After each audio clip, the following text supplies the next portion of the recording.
সব latest update পেতে subscribe করুন আমাদের চ্যানেলে আর বেল আইকনে ক্লিক করতে ভুলবেন না।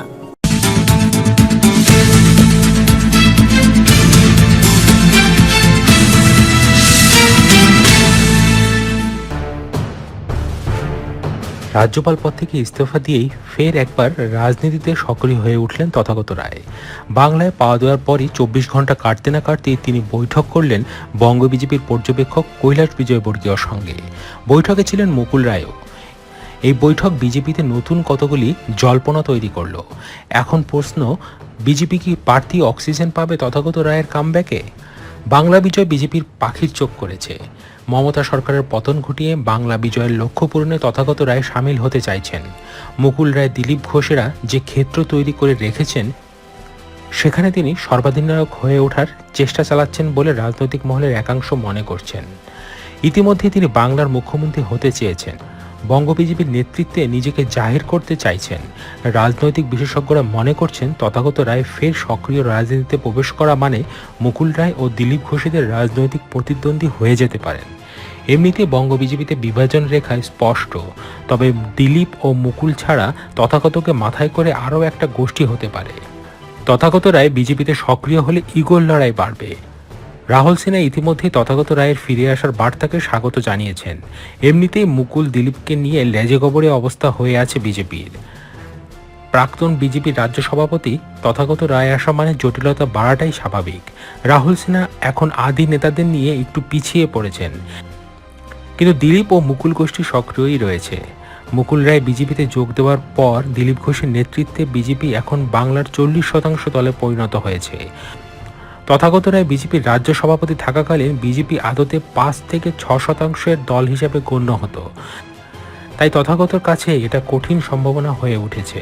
তবে এটা ঠিক যে বিজেপি আদতে যে মুখ চাইছে তার সমস্ত গুণ রয়েছে তথাগতর মধ্যে, যা দিলীপ ঘোষ বা মুকুল রায়ের মধ্যে নেই।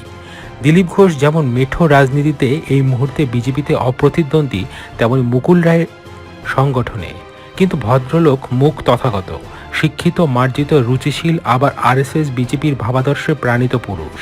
এখন 3 নেতাকে নিয়ে জোরদার চর্চা চলছে বঙ্গ বিজেপিতে।